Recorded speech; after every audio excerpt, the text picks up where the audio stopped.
esta serie que vamos a tener por 3 domingos. Dios mediante nos permita tener por 3 domingos esta enseñanza, en la cual hace 4 semanas atrás, si usted recordará, no sé si lo recordará, hablamos de que íbamos a aislar esta parte de la vida de Jesús en Juan capítulo 17 e íbamos a hablar pues de manera separada. Elementos esenciales se trató pues del capítulo 13 hasta el capítulo 16, donde Jesús muestra a sus discípulos 5 elementos claves sobre los cuales ellos van a tener que usar conscientemente mientras van a atravesar un mundo que solo ofrece aflicción, que está ofreciendo tentaciones, que ofrece quebranto. Jesús les va a mostrar estos elementos que tienen que apuntar hacia Él constantemente, así como Él apunta hacia su Padre. Y dejamos este capítulo 17 que ya trataba de una oración que el Maestro hace delante de sus discípulos. Esta es una oración única en la que nosotros vamos a descubrir algunas verdades muy, muy profundas, porque está parado delante de sus discípulos el Dios Hijo y va a hablar algunas palabras al Dios Padre. Esta oración es muy hermosa y a lo largo de 3 domingos vamos a tratar de este asunto. Vamos a descubrir, vamos a ahondar un poco acerca de qué contenían estas palabras, de qué estaba hablando, a qué se refería. A veces son tan sencillas, tan sintetizadas, valga la palabra decirla, son tan sintetizadas en una palabra, pero que contienen verdades profundas que nos llevan a conocer lo que estaba en este momento atravesando el Hijo y estaba dando a conocer al Padre. Hemos escuchado mucho acerca de la oración, de cómo es una oración espiritual. En mis primeros años de cristiano yo he escuchado muchas cosas en cuanto a orar. Y una de las cosas que escuchaba era que la oración verdadera es una oración como mínimo 1 hora. Esto me ha hecho sentir muchas veces mal porque yo no llegaba a media hora hasta que mi rodilla, mis piernas un poco se me adormecían o me daba calambre y tenía que estirarme y levantarme. No podía hablar con Dios más de 1 hora. Yo llegaba a media hora, como máximo podía llegar a 40 minutos. No digo que eso no lo pueda hacer usted. Hay un don de la oración. Hay gente que tiene el don de la oración y puede postrarse delante de Dios por horas y hablar con Dios, interceder con Dios. Charles Spurgeon decía que tenía que hacer muchas cosas en el día, así que dedicaba las 6 primeras horas para orar. ¡Wow!, decía yo. ¿Cómo puede hacer eso ese hombre? Y definitivamente hay gente que puede orar y puede clamar, pero hay gente que también puede orar de manera tal y llegar a la presencia de Dios y haberse comunicado y relacionado con su Dios, sino que hemos escuchado muchas aguas que han corrido a través de este texto. Jesús por excelencia nos enseña la oración desde muy temprano. Antes del amanecer Jesús buscaba a su Padre en soledad. Diferente a la oración que hacen los futbolistas que se ponen en la cancha, en medio de la cancha cuando las cámaras los están enfocando y se arrodillan ahí en la cancha y levantan sus manos al Señor. Yo digo, ¿no podía orar en el camerino? ¿No podía haberse metido al baño y haber orado en vez de estar esperando que todas las cámaras le enfoquen y ponerse a orar? Es una oración que Jesús criticaba. La oración que los fariseos, los líderes religiosos hacían, se paraban en las esquinas y levantaban sus brazos para que todo el mundo les viera cuán piadosos eran. Pero estas son oraciones que se dan y hay oraciones que se hacen y la verdad en algunas oportunidades he sentido que puedo ser un poco egoísta en cuanto a mis oraciones porque he pedido por mí mismo. Cuando miro a Jesús, Jesús está haciendo una oración por sí mismo. Y está buscando gloria, y luego lo vamos a desarrollar un poco más. Pero esta es una de las cosas que he pedido por sí mismo y me he sentido un poco mal al decir, caramba, estoy orando por mí mismo y en algunas cosas muy claras y muy claves. Pero mi mentor me enseñó que nadie iba a poder pedir tan bien y tan profundamente por mí que yo mismo, que yo me conocía, que yo sabía mi teje y maneje, mis debilidades y mis fortalezas, y nadie iba a pedir por mí tanto como yo mí mismo. Entonces aprendí a orar por mí y aprendí a pedir algunas cosas que podían ser a veces hasta un poco radicales, como me enseñaba mi mentor. Y en muchas veces hasta hemos interpretado que esta oración de Jesús en el capítulo 17 es una oración de quebranto o una oración decadente, pero no lo es. Esta oración es al contrario que una oración decadente. Esta es una oración de triunfo. Esta es la oración de aquel que ha vencido al mundo y que ahora está presto para dar el siguiente paso frente a los ojos de su Padre. Detrás de esta oración hay una fuerte convicción. Jesús tiene los ojos puestos en la cruz.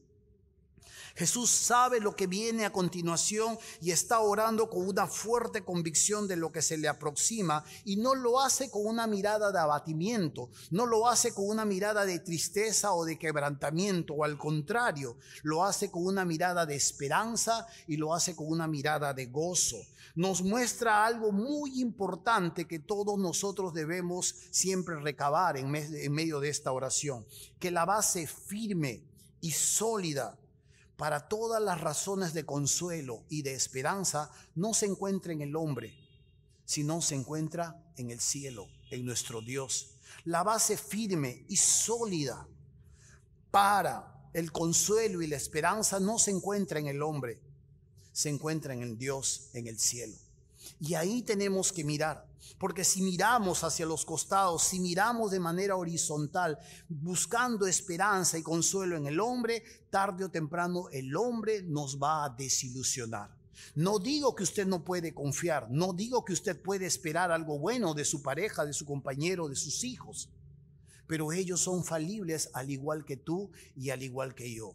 Así que Jesús nos muestra en este momento álgido, duro, fuerte, que se aproxima sobre su vida, que la base firme para su consuelo y la esperanza se encontraba allí en el cielo y procedía de la misma persona de Dios. Esta oración que nosotros vamos a analizar en el capítulo 17 de Juan es un modelo para nuestras oraciones. En cierto sentido puede ser. En cierto sentido esta oración nos puede ayudar a orar por dos cosas: la honra del Señor y la intercesión por los demás. Pero en cierto sentido esta oración es única, le pertenece solo a Él. Y esta es una oración que sí nos muestra cómo orar para que Dios sea honrado, y a su vez también para que otros puedan encontrar de alguna forma la gracia del Señor. Pero esta es una oración totalmente única, y hay algunas razones muy claras por las que tendríamos que nombrar por qué es única. Una de ellas es que la segunda persona de la Trinidad está hablando con la primera persona. El Hijo está parado, levantando las manos al cielo con los ojos abiertos, mirando hacia arriba. No está postrado, no se ha arrodillado, no está cerrado nuestros ojos como cuando nosotros oramos a Dios. Abriendo los ojos está mirando al cielo con una confianza plena. No hay confesión de pecado, está limpio. No le habla de ningún pecado: Señor, límpiame, perdona mis transgresiones, perdona mis lisuras. Nada, está limpio. Está orándole al Padre con sus ojos levantados al cielo. No está quebrantado como el publicano que le dice: sé propicio a mí, pecador. Está al contrario levantando, se dirige a su Padre como santo y como justo. Sabe que le espera la cruz y no está mirando a su Padre como alguien injusto que lo está llevando a un desencadenamiento de dolor y de quebranto. Lo mira como justo y le dice: Padre justo. A su vez también no contiene peticiones, sino ruegos. Él está rogando. La manera en cómo ha sido escrito esta oración, la manera en cómo ha sido transcrita y se nos ha legado, es más que: Dios, te pido por mi tía que está enferma. Hermanos, estoy rogando por mi examen de la próxima semana, que por favor salga positivo. O estoy pidiendo por favor un trabajito, como si Dios fuese como una lámpara que tienes que frotar y darle tus peticiones. Él está rogándole. Sabe que tiene un enorme privilegio de llegar frente a Él. Y no lo está tomando como una caja en la que tiene que encontrar respuesta a todo lo que quiere y a todo lo que anhela. Le ruega a su Padre. Y le está rogando algunas cosas muy interesantes que nos van a enseñar claramente estas verdades. Por tanto, no es difícil descubrir la progresión del pensamiento en medio de la oración. ¿Sabe? Esta oración está dividida en 3 partes y va a ser la manera en cómo nosotros vamos a predicar en los próximos domingos. Del versículo 1 hasta el versículo 5, él va a orar por sí mismo. Él está orando por sí mismo. Padre, glorifícame, le dice al Padre, glorifícame. Del versículo 6 al versículo 19, él va a orar por sus discípulos. He manifestado tu nombre que del mundo me diste, le dice al Padre. Le he manifestado tu nombre a esta gente que tú me has entregado del mundo.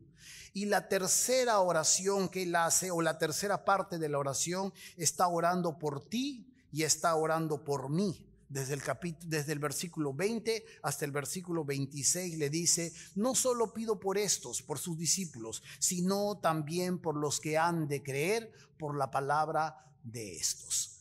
Está hablando de ti, está hablando de mí, está hablando de toda su iglesia. Por tanto, Jesús primero oró por sí mismo y le dijo al Padre que su obra estaba terminada. Lo segundo es que oró por sus discípulos, aquellos que estaban con él y que lo habían acompañado durante todo este tiempo. Pidió a su Padre que los guardara del maligno y los santificara. Y luego pidió por nosotros para que pudiéramos ser unos en él, perfectos en unidad, le dice al Padre, así como tú y como yo, Padre, perfectos en unidad, que estos sean uno en nosotros, le dice, y a su vez también le pedía para que en algún momento pudiésemos participar y ver la gloria que él poseía antes de llegar a este mundo. Entonces es un bonito plato que nos vamos a deleitar, que vamos a poder disfrutar juntos a lo largo de 3 domingos. Vamos a adentrarnos en las profundidades de esta oración. Vamos a poder examinar un poco acerca de lo que el Señor nos estaba mostrando y nos deja mostrando en esta oración que hace a su Padre. Hasta este momento él estaba hablando con limitación. Hasta este momento, cuando el traidor todavía se encuentra ahí, está en el cuarto y Jesús no puede hablar todavía claramente hasta que el traidor sale y Jesús habla abiertamente, no porque el traidor se ha ido y no quería decir nada en contra del traidor, sino porque el traidor, al salir de ese cuarto, me refiero a Judas, empezaba la señal de su cercanía a la muerte. Cuando Judas come el bocado y sale, él sabe que se empiezan a desatar los acontecimientos finales para su vida. Y ahora sí, abre su corazón y se deleita delante de los discípulos, les enseña estos elementos que ellos tienen que usar para poder vivir y poder desarrollar y poder persistir en medio de un mundo de aflicción y tentación, y a su vez termina con esta oración hermosa que hace. No se sabe si lo hace ahí donde estaban reunidos en el aposento alto o lo hace en el huerto de Getsemaní. La cuestión es que él oró y pidió a su Padre estas cosas. Vamos a abrir nuestras Biblias en Juan capítulo 17, versículo del 1 hasta el versículo 5. Y vamos a empezar esta enseñanza, este sermón titulado ¿Una oración egoísta? ¿Es una oración egoísta? Probablemente es algo que muchos piensan. Dice en el versículo 1 del capítulo 17. Estas cosas habló Jesús y levantando sus ojos al cielo dijo: Padre, la hora ha llegado. Glorifica a tu Hijo para que también tu Hijo te glorifique a ti. Como le has dado potestad sobre toda carne, para que dé vida eterna a todos los que le diste.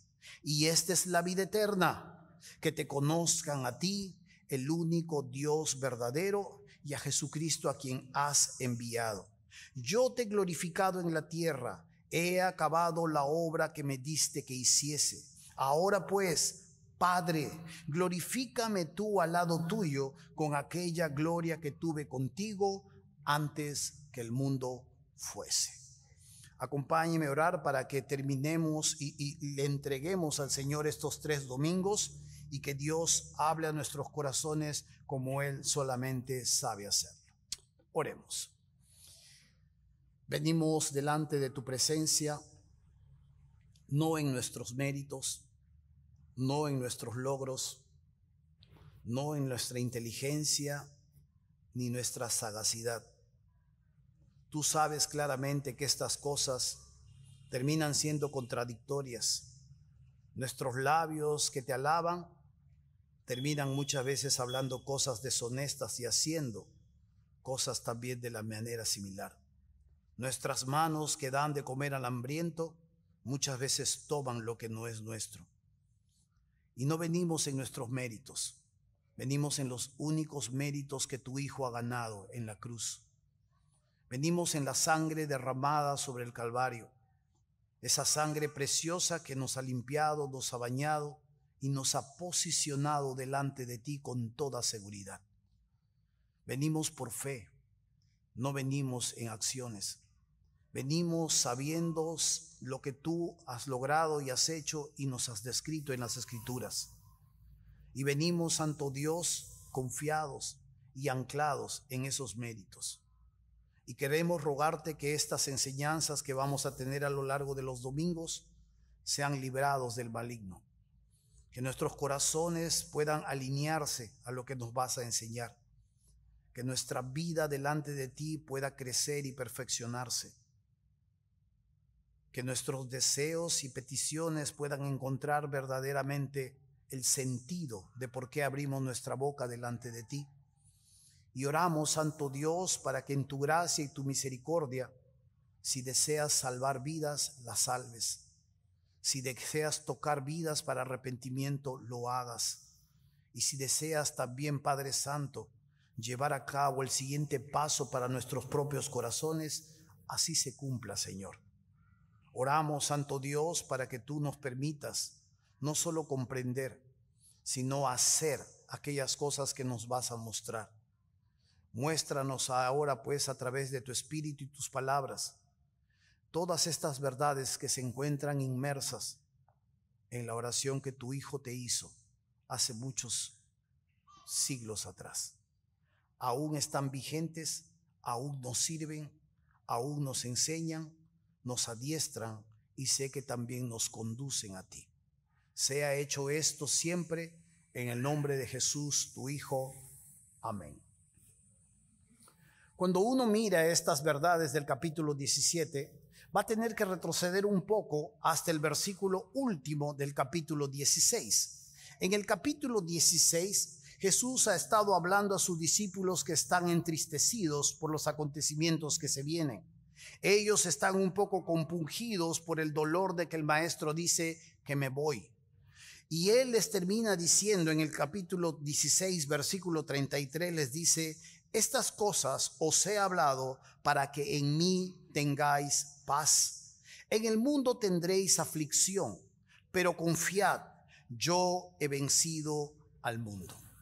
En el mundo tendréis aflicción, pero confiad, yo he vencido al mundo. Esta oración deja bien en claro que Jesús era el vencedor y que a su vez no fue una víctima. Esta es una oración que Jesús hace como una oración de triunfo.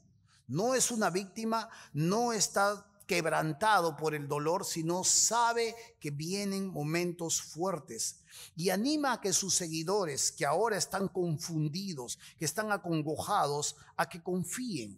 Al igual que Él ha vencido al mundo, ellos también van a poder vencer al mundo. En las estrategias de Dios, el triunfo que llega a través de una aparente derrota va a convertirse en un desfiladero de muchas oportunidades para todos aquellos que le han creído. Y sabe, hermano mío, si usted y yo llegamos a comprender y aplicar estas verdades de la oración de Jesús, nos va a capacitar cada vez más para vivir en victoria, para ser vencedores, ya que la Biblia nos enseña que en Cristo Jesús, en el amor que Él nos tiene, somos más que vencedores. Y esto es lo que el apóstol Pablo hablaba en cuanto a ser más que vencedores. Y Jesús nos enseña esto. Confíen, dice, yo he vencido al mundo. Si yo he vencido al mundo, ustedes también vencerán al mundo. Habiendo por tanto declarado su victoria al mundo, Jesús pasa inmediatamente a la dependencia sumisa de quien le iba a asegurar esta victoria. Él empieza a decir exactamente: he vencido al mundo, pero faltan otros acontecimientos. Y rápidamente Jesús va a pasar en sumisión una vez más al único que le puede dar esta victoria, que le puede asegurar este triunfo, y este es su Padre. Por eso, versículo 1 del capítulo 17 dice: estas cosas habló Jesús, y levantando los ojos al cielo dijo: Padre, la hora ha llegado. Y sabe, esta es una hermosa introducción a lo que Jesús va a hacer y va a decir. Sabe, Padre, en este contexto, hablar de Padre, Jesús definitivamente está en un contexto donde hay una relación familiar. Dios es personalmente cercano a él, sabe que su Padre lo ama y sabe que su Padre es santo, sabe que su Padre es justo, pero esto va a ser uno de los grandes problemas para aquellos que todavía no conocen a Dios en esta magnitud. Recuerde que el único que empezó a hablar como un padre a Dios fue Jesús, y los judíos se escandalizaban. Ellos habían desarrollado una perspectiva remota de Dios. Ellos no conocían a Dios como un padre. Lo podían conocer como un guerrero, lo podían conocer como un libertador, lo podían conocer como una justicia, lo podían conocer de muchas maneras, pero de la manera como un padre no conocían a Dios los judíos. Por eso es que cuando tú miras en la parábola del hijo pródigo, te vas a dar cuenta que el hijo pródigo, cuando cae en verdad de que él ha pecado, de que él ha hecho mal, él dice: wow, voy a ir de mi padre y voy a decirle esto: Padre, he pecado contra el cielo y contra ti, ya no merezco ser llamado uno de tus hijos. No dice pecado contra Dios. No tomaban el nombre de Dios en vano, y tanto tenían miedo de tomar el nombre de Dios en vano que dejaron de pronunciarlo. Por eso en la parábola del hijo pródigo dice: he pecado contra el cielo, he pecado contra ti. Y los judíos no conocían a Dios como un padre, no tenían esa concepción de una persona, de alguien familiar, de alguien que los amaba, de alguien que los rodeaba, de alguien que quería su bien. Jesús viene a introducir este nuevo conocimiento y acercarlos hacia Él. Y es por eso que cuando empieza, Él le dice a su padre: Padre, la hora ha llegado. Había estado viviendo pues bajo esta limitación penosa, y al salir el traidor, él empieza ahora a romper su corazón, a abrir su corazón y a dar a conocer exactamente lo que se venía. Es difícil entender bajo la cosmovisión que nosotros vivimos, bajo el calendario que nosotros esperamos, que hayan cosas que sucedan y las cuales no podamos controlar, de las que no podamos tener certeza. Una de las cosas que podemos ver nosotros, por ejemplo, en los gobiernos que se levantan, en las corrientes de este mundo que empiezan a propugnar, y que pareciera que Dios no tuviese nada que hacer o que no pudiese parar estas cosas. Pero Dios tiene su propio calendario. Y nosotros vivimos bajo un calendario, y Él vive bajo su propio calendario. Jesús sabía claramente que no vivía bajo un calendario divino, bajo un calendario humano, sino bajo el calendario divino. Y es por eso que le dice a su Padre: la hora ha llegado. Sabía claramente que este era el acontecimiento final para poder ahora seguir con los próximos pasos en el plan de redención. Recuerde, en varias oportunidades algunos quisieron hacerlo rey, o en otras oportunidades su madre, por ejemplo, le pidió que pudiese atender a los invitados en esta boda de Canaán, y Jesús siempre respondía de esta manera: ¿qué tienes conmigo, mujer? Mi hora no ha llegado todavía. Pero en este momento hay 500 griegos que se han acercado a preguntar a Jesús, saben de Jesús y quieren conocer a Jesús, y Jesús sabe que en este momento se está inaugurando un acontecimiento que ya lo está acercando hacia la muerte. La salida de Judas del cuarto donde ellos se encuentran, sabe que lo está acercando apresuradamente hacia el desenlace de la cruz, y lo acepta, lo toma y pone su rostro como el pedernal, dice las escrituras, y le dice a su Padre: la hora ha llegado. A continuación, él va a empezar a orar y él va a empezar a decirle a su padre acerca de lo que está esperando en medio de esta oración. Y le dice: Padre, la hora ha llegado. Y viene la petición: glorifica a tu Hijo, para que también tu Hijo te glorifique a ti. Como le has dado potestad sobre toda carne, para que dé vida eterna a los que le diste. Y esta es la vida eterna, que te conozcan a ti, el único Dios verdadero, y a Jesucristo, a quien has enviado. Esta oración parece que fuese una oración egoísta.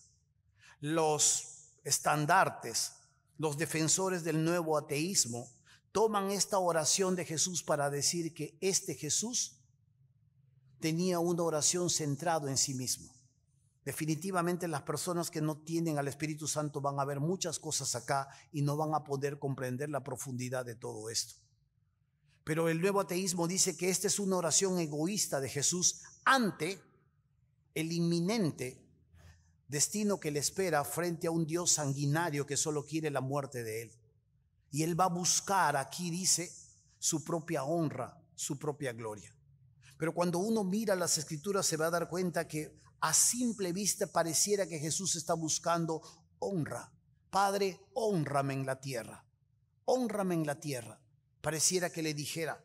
Pero cuando uno analiza la magnitud de lo que Jesús le está diciendo, se va a dar cuenta que muy lejos de pensar en sí mismo, está pensando más bien en los siguientes pasos del plan de redención. En palabras más sencillas, lo que Jesús le está diciendo a su Padre: glorifícame para que tu Hijo te glorifique a ti. Jesús le está diciendo: Padre, apresura la cruz. Padre, es el momento de que apresures la cruz. Desencadena los acontecimientos que van a llevarme a mi muerte, a mi resurrección y luego a mi ascensión frente a ti. Lo que Jesús le está pidiendo aquí es: desencadena los acontecimientos para que de una vez se cumpla lo que tú has trazado. Y le dice: Padre, glorifícame para que también tu Hijo te glorifique a ti. Él sabía claramente que había puesto el gozo puesto delante de él. Y es por eso que sufrió la cruz, tal como nos dice las Escrituras en Hebreos, y menospreció el oprobio, y esto lo llevó a sentarse a la diestra de Dios Padre. Pero sabe, hay algo más. Esto no necesariamente es una oración egoísta. Él mismo pidió que Dios sea glorificado. Y cuando sus discípulos se acercaron a él para pedirle que les enseñase a orar, una de las primeras cosas que les enseñó en lo que nosotros llamamos el Padre Nuestro es: Padre nuestro que estás en el cielo, santificado sea tu nombre. La palabra santificado viene a ser casi lo mismo. Que tu nombre sea honrado, que tu nombre sea famoso, que tu nombre sea enaltecido, que tu nombre resplandezca. Esto vendría a ser: glorifica tu nombre, glorifica, honra, enaltécete, levanta tu nombre para que todo el mundo lo conozca. Y cuando Jesús está pidiendo por sí mismo, sabe claramente que estos acontecimientos de la cruz no solo lo van a honrar a él, sino que esto va a desencadenar en la gloria y la honra de su Padre. ¿De qué manera? Hay muchas maneras en cómo Jesús glorificó a su Padre. Una de las primeras cosas fue en sus milagros. Los milagros que Jesús hacía glorificaban a su Padre. Por ejemplo, cuando Lázaro había muerto, viene Jesús al lugar donde Lázaro había muerto. Su hermana está llorando, está compungida y le dice: Maestro, si hubieras estado aquí hace unos días atrás, mi hermano no hubiera muerto. Y Jesús le dice: ¿no te he dicho que si creyeres verás la gloria de Dios? Quiten la piedra, le dice, y grita en ese mismo momento: Lázaro, ven fuera. Honró a su Padre Celestial con esta resurrección. Luego hay momentos en que su mensaje de salvación es llevado a otras personas.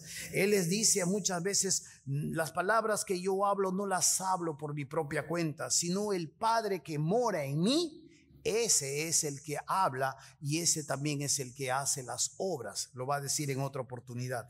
A través de su mensaje, a través de lo que él enseñó, él estaba cumpliendo netamente con los planes que su Padre Celestial estaba haciendo. Y él dijo en una oportunidad, citando las escrituras en Isaías, allí en Capernaum, dijo: el Espíritu del Señor está sobre mí, por cuanto me ha ungido para dar buenas nuevas a los pobres, me ha enviado a sanar a los quebrantados de corazón, a pregonar libertad a los cautivos y vista a los ciegos, a poner en libertad a los oprimidos. Pero la mayor magnitud de cómo Jesús honró a su Padre es en la cruz. Desde el punto de vista humano, el Calvario fue una exhibición repugnante del pecado humano. El Hijo crucificado por los pecados de una humanidad que le dan la espalda. Pero desde el punto de vista divino, la cruz reveló dos cosas: la gracia y la gloria de Dios. Allí en la cruz el Padre Celestial fue exaltado porque entregó, dio a lo único que tenía delante de él. La Biblia nos habla del prototocos, el único en su especie, en donde él se deleitaba, en donde él pasaba tiempo. Cuando usted mire el Proverbios capítulo 8, va a ver la sabiduría, pero va a poder encontrar allí un hermoso acontecimiento del Padre deleitándose en su Hijo mientras va creando las cosas. Y en la cruz del Calvario, el Padre resplandece en gloria al entregar lo que más amaba para la muerte de aquellas personas que le están dando la espalda, por la muerte de los pecadores. Y es aquí donde Jesús por eso le dice: glorifica tu nombre, para que yo también te glorifique a ti. Apresura la cruz, para que allí en la cruz se pueda exhibir, pueda resplandecer tu gracia, tu misericordia por personas que no quieren saber nada de ti. Y es por eso que aquí, en este tiempo, nosotros como iglesia estamos enseñando a los demonios y a los ángeles. Ellos están siendo testigos de lo que está aconteciendo. ¿Qué estás hablando?, me dirías. Claro, hay cosas que están pasando y que nosotros no somos testigos de esto, pero que las escrituras hablan.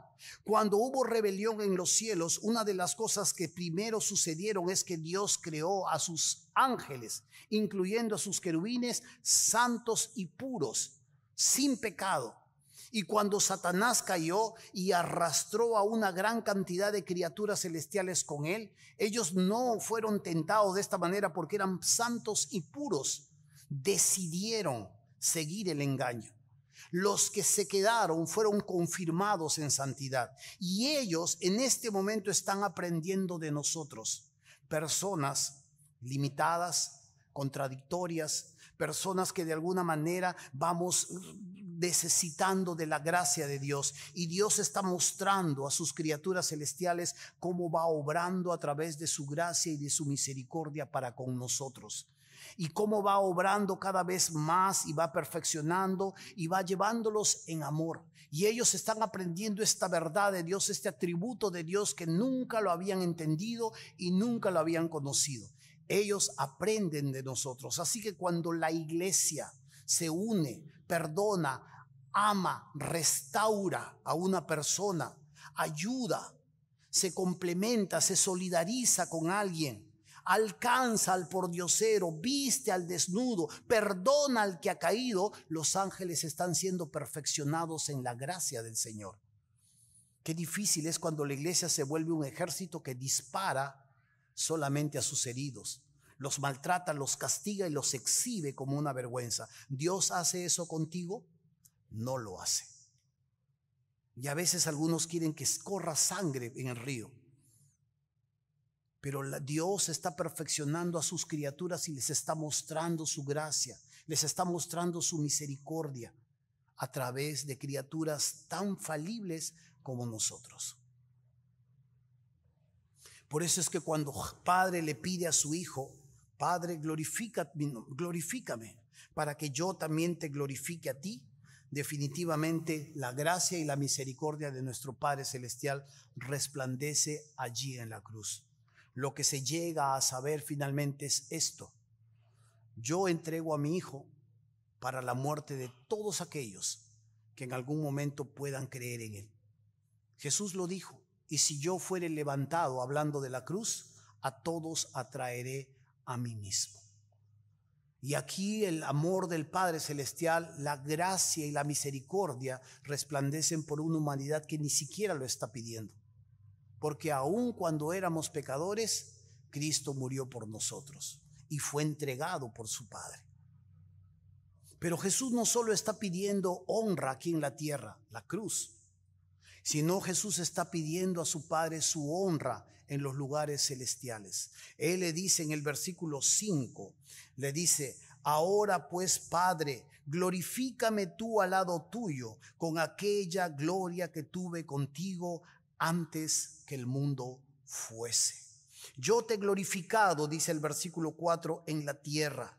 He acabado la obra que me diste que hiciese. Ahora pues, Padre, glorifícame tú al lado tuyo con aquella gloria que tuve contigo antes que el mundo fuese. La carta a los Filipenses reflexiona un poco en la persona del Hijo, de Dios el Hijo. La carta de los Filipenses dice que Él, siendo en forma de Dios, no escatimó en ser igual a Dios como cosa a lo que tenía que aferrarse, sino al contrario, se vació a sí mismo y se humanó. Entró en un cuerpo humano y dentro de un cuerpo humano escondió su gloria. Por eso es que cuando tú miras en las Escrituras, Jesús sana a una persona, limpia a un leproso, ¿y qué es lo que hace? ¡Shh! No se lo digas a nadie. Anda, solo ve y preséntate al sacerdote. Cuando hay personas que lo quieren hacer rey, lo quieren reconocer, no lo acepta. No busca que la gente reconozca su honra. Su gloria está escondida en un cuerpo humano. Ha decidido voluntariamente esconder su honra. Ha decidido voluntariamente esconder su gloria. Y las profecías hablan que ni siquiera era guapo, como para seguirle por su carisma. Al contrario, Isaías dice que no había belleza física en él, lejos de esos cuadros que tal vez usted todavía tiene en casa. La Biblia nos habla que él, humanándose, se escondió, se cerró. Cuando los demonios venían y le decían: ¿qué tienes con nosotros, hijo de Dios Altísimo? Cállense, salgan de ese hombre. Lo silenciaba rápidamente, escondía su gloria, escondía su resplandor y buscaba que la gente creyera en base a su mensaje y entendiese las señales que hacía en el nombre del Padre, pero no en su propio nombre. En algunas oportunidades algunos se beneficiaron de él, como la mujer que llegando por atrás tocó su manto y poder salió de él. He sentido que alguien me ha tocado. ¿Quién te ha tocado? Le dice, si todo el mundo está que te aprieta. No, alguien me ha tocado. Pero si todo el mundo está que te aprieta, te empujan, ¿cómo dices quién te ha tocado? No, poder ha salido de mí, dice. Él sabía y entendía claramente que tenía que obrar de acuerdo a los planes de Dios, en su agenda de Dios, no en su propia agenda. Y ahora él sabe claramente que ha dejado su gloria, ha dejado su lugar, ha dejado su honra y se ha humanado, y le pide a su Padre volver al mismo lugar de donde él había salido. Sabe claramente que su Padre ahora lo va a llevar a la cruz, allí va a morir, pero sabe que resucitará, que se levantará al tercer día y que pronto va a volver a casa y va a empezar una vez más a disfrutar de aquel resplandor, de aquella posición y de aquel deleite mutuo que se tiene la Trina Deidad. Él está pidiendo esto, está pidiendo por eso: papá, apresura la cruz, hay que volver a casa. Papá, apresura la cruz, porque en la cruz tú vas a resplandecer. Mostrarás tu gloria, mostrarás tu bien, mostrarás tu gracia, mostrarás tu misericordia. Con Juan, con Carlos, con Guillermo, con Juana, con María, lo mostrarás. Ellos no quieren saber nada de ti, pero les mostrarás una vez más tu misericordia para que vengan a ti y sean limpiados. Devuélveme esa gloria. Sitúame en esa gloria que tuve contigo antes que este mundo existiese. Juan empieza esta carta diciendo: en el principio era el Verbo, y el Verbo era con Dios, y el Verbo era Dios. Versículos más adelante hablarán de este Hijo, y volverán a decir que el único, a Dios nadie le ha conocido jamás. El único que lo ha conocido es el unigénito que ha estado en el seno del Padre. Él es el que ha venido y le ha dado a conocer a los hombres. Y aquí podemos ver claramente que todo este sacrificio, que toda esta búsqueda, que toda esta honra que Jesús pide está enfocado netamente para que nuestro Padre Celestial resplandezca y podamos todos de esta agua empezar a beber. ¿Qué beneficios ha producido con esta obra que termina en la cruz? ¿Sabe? Hay algunos beneficios que usted tiene que entender. Toda la vida nosotros hemos escuchado en base a los sermones evangelísticos uno de los versículos muy famosos que tenemos en las Escrituras. Uno de los versículos famosos es Juan 3:16. ¿Qué dice Juan 3:16? Juan 3:16 dice, porque de tal manera ha amado Dios al mundo, que ha dado a su Hijo unigénito, para que todo aquel que en él crea no se pierda, sino tenga vida eterna. Pero en palabras de Jesús, vamos a darnos cuenta que hay otro ángulo de esa generosidad. En palabras de Jesús se nos habla de otra manera. Hay una palabra que se nos puede pasar desapercibida si no la analizamos detenidamente en toda esta oración, y es la palabra dar. Cuando tú miras aquí la palabra dar, está usándose más o menos unas 17 veces la usa Juan, pero hay 7 veces que la va a usar en esta oración. En la hermenéutica, cuando hay una palabra que se repite 2 veces, es muy importante. Cuando se repite 5, como la palabra glorificar, es sumamente importante. Pero cuando se repite 7 veces, esto ya excede, ¿no? Es bastante importante. Y necesitamos posar nuestros ojos para expandir un poco la verdad de lo que esto sucedía. En el versículo 2 dice, como le has dado potestad sobre toda carne, para que dé vida eterna a todos los que le diste. Está hablando de los que fueron entregados al Hijo. Versículo 6, he manifestado tu nombre a los hombres que del mundo me diste. Tuyos eran, ¿y qué dice? Y me los diste. Versículo 9, yo ruego por ellos, no ruego por el mundo, sino por los que me diste, porque tuyos son. Versículo 11, y ya no estoy en el mundo, mas estos están en el mundo. Y yo voy a ti, Padre, a los que me has dado, guárdalos en tu nombre. Versículo 12, cuando yo estaba con ellos en el mundo, yo los guardaba en tu nombre a los que me diste. Versículo 24, Padre, aquellos que me has dado, quiero que donde yo estoy, también ellos estén conmigo. Estamos acostumbrados a pensar que Jesús es el regalo de amor que el Padre le da para nosotros. El Padre nos regala a Jesús, pero no es así. Esto es parte de una verdad. El verdadero regalo del Padre somos nosotros a Jesús. Por eso es que Jesús dice, todo lo que el Padre me da, vendrá a mí. Y el que a mí viene, yo no le echo fuera. He recibido la consigna, he recibido la orden de que todo lo que me da, yo no pierda ni uno. Entonces aquí tenemos que aplicar un poco la pregunta. Hermano Santiago, ¿qué crees que Dios el Padre ha visto en ti para que te envuelva en un regalo con tu lacito, tu moñito y te regale a Jesús? ¿Puedes decirme alguna de tus grandes fortalezas? No puedes decirme. ¿Por qué? ¿Las tienes? Debes tenerlas. Hermano Richard, que está ahí sacando pecho. Hermano Richard, ¿qué ha visto Dios en ti para que te envuelva en un regalo y te entregue a Jesús? Estoy hablando antes de Cristo, ojo. Hermana Pamela, que está ahí, ¿qué crees que vio Dios en ti antes de que conozcas a Jesús de tal manera que te envolvió en un regalo y te entregó a su Hijo? Las comparsas. ¿Qué dice? Nada. No, estoy medio sordo yo. Así es nuestra historia. ¿Qué tenemos nosotros que ofrecer antes de Jesús, muertos en nuestros delitos y pecados, para que el Padre nos eligiera y nos entregara al Hijo? Nada. Todos nosotros tenemos una historia. Incluye el pastor, incluye el misionero, incluye la hermanita. Todos tenemos una historia.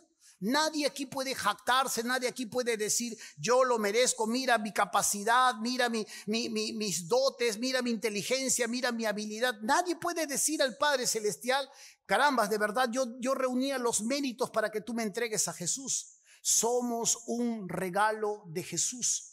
Somos un regalo que Dios ha entregado a su Hijo para que su Hijo ahora los limpie, les entregue la vida eterna, los perfeccione y en algún momento los pueda llevar al lugar donde Él va a estar.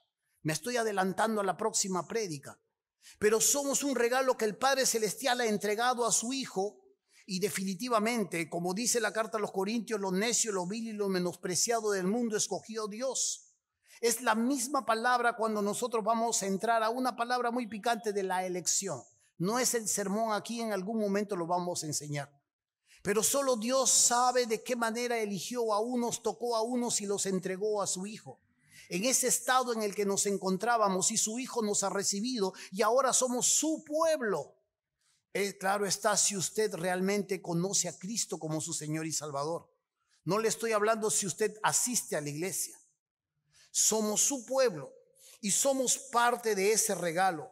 Y sabe, solo la gracia y la misericordia de Dios es la que ha podido hacer eso con nosotros. Por eso, Jesús a los que recibe empieza a hacer esta labor.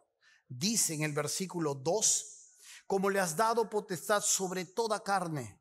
¿Para qué? Dice, para que dé vida eterna a todos los que le diste.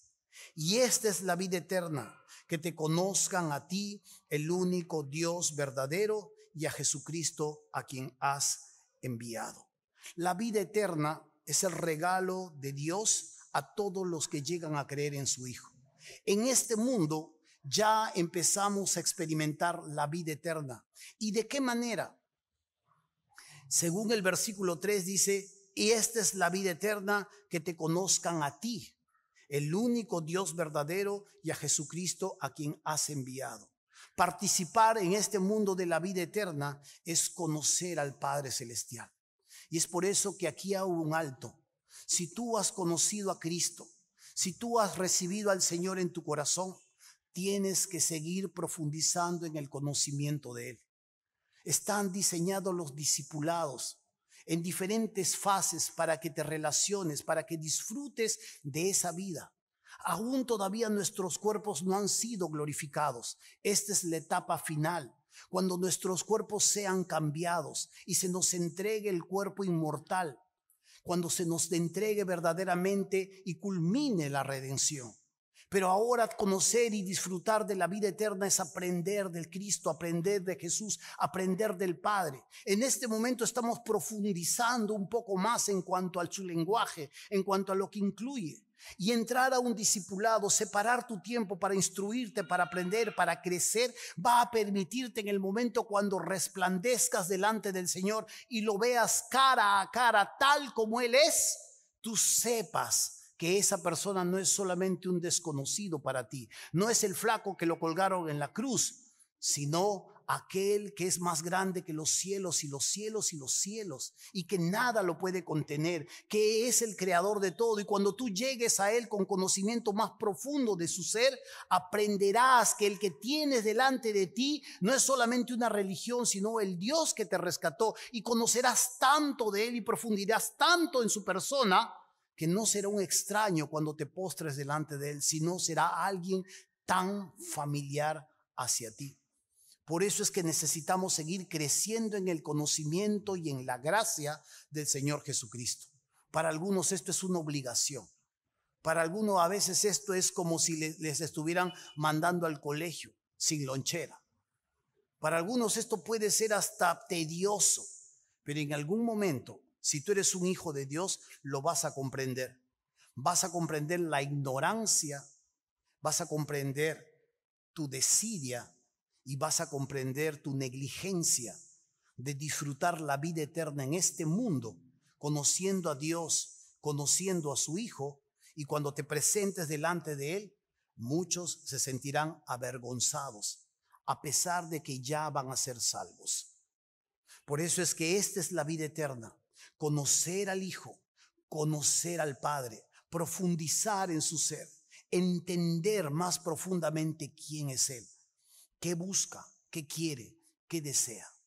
Algunos que descansan en sus méritos dicen: yo ya sé, yo ya conozco. ¿Qué me vas a contar? Yo ya he pasado discípulo fase 1, fase 2, fase 3, fase 4 y he terminado hasta enseñándole al pastor. Está bien, quédese con sus méritos, pero es necesario entender claramente que tú tienes que seguir creciendo y que esto no debe ser una carga para usted, sino más bien un privilegio. Conocer a Jesús de manera personal es completamente distinto a ser leal con tu religión. Acuérdese cuando Jesús estaba frente a los líderes religiosos. Él les dice: ¿por qué no pueden entender mi lenguaje? ¿Por qué no pueden comprender mis palabras? Porque vosotros sois de vuestro padre el diablo, les dice, y los deseos de vuestro padre queréis hacer. Ellos decían no. Jesús les dice: pero no me pueden ni entender, pero no me pueden ni comprender. Las palabras que les estoy hablando son de mi Padre. Y esta es una de las verdades claras en las que nosotros necesitamos entender. Cuando uno nace la primera vez, nace en Adán. Y cuando uno nace en Adán, es un perdedor. Cuando uno nace por segunda vez, nace en la fe de Cristo. Y en la fe de Cristo somos más que vencedores. Así que, hermanos míos, este don de la vida eterna que Dios nos da, definitivamente en algún momento vamos a llegarlo a comprender en su plenitud. El salmista reflexionaba en cuanto a esto. El salmista reflexionaba de las personas que tenían para todos sus beneficios. El salmista reflexionaba de aquellos que daban de comer a sus hijos y alcanzaba no solo a ellos, sino para todos los demás en su casa. Y el salmista de alguna manera entraba en cierta lucha porque le faltaban los recursos. Pero él termina diciendo este salmo: en cuanto a mí, dice, estaré satisfecho cuando despierte a tu semejanza. Esto para él finalmente era lo más grato, lo más elevado y lo más valioso que podía tener: mirar a Dios cara a cara. Juan, en su carta primera, escribe esto mismo: aún no se ha manifestado lo que hemos de ser, pero sabemos que cuando Él se manifieste, dice, le veremos tal como Él es, porque seremos semejantes a Él. Él está hablando de ese momento en que la inmortalidad finalmente nos envuelva. Pero en este momento, en nuestro paso por la tierra, en nuestro peregrinaje por la tierra, en nuestro camino hacia la eternidad, disfrutamos la vida eterna y ya la tenemos, conociendo cada vez más y profundizando en la persona de Dios y en la persona de su Hijo. Amén. Por tanto, entendamos esta verdad. ¿Fue una oración egoísta? No. Cuando Él le dice: Padre, glorifícame para que yo te glorifique a ti, le dice: Padre, apresura la cruz, porque allí va a resplandecer tu gracia, allí va a resplandecer tu misericordia. Allí también me va a permitir volver a ti y disfrutarte. Me permitirá poder ver también que muchos van a llegar en tu nombre y se rendirán a tu presencia. Por tanto, esto es parte de una oración que descansa netamente en los planes del Señor. Esto es una oración que nos enseña claramente que Jesús no estaba centrado en Él. Jesús estaba centrado en la honra de su Padre y buscaba, como sea, aún incluyendo con su muerte, que su Padre Celestial fuera glorificado. Momentos más adelante, tiempo más adelante, horas más adelante, se va a quebrantar, va a sudar gotas de sangre, pero volverá una vez más a rendirse ante lo que su Padre le está mostrando y pidiendo. ¿Qué de nosotros? Cuando nuestras oraciones son elevadas delante del Señor, ¿en qué están pensando? Cuando nuestras decisiones están pensadas delante del Señor, ¿qué estamos haciendo? Una de las cosas claves que nosotros vamos a tener que rescatar aquí, que es que todo lo que vamos a tener que hacer tiene que ser hecho para la gloria del Señor. Y cuando nos damos cuenta, sea tarde o sea temprano, no tenemos que escatimar ni siquiera en gastos y en recursos, o tener que devolver, o tener que enmendar, o tener que parar antes que la gloria del Señor sea pisoteada. Y aunque carambas, a veces esto no se piense de esta manera, necesitamos cada día crecer de esta forma, entender este pensamiento que va a batallar contra nuestro propio ser, porque por naturaleza pensamos primero en nosotros, después en nosotros y en tercer lugar también en nosotros. Vamos a tener que batallar y vamos a entender que Dios siempre será primero y su honra también lo será. Amén.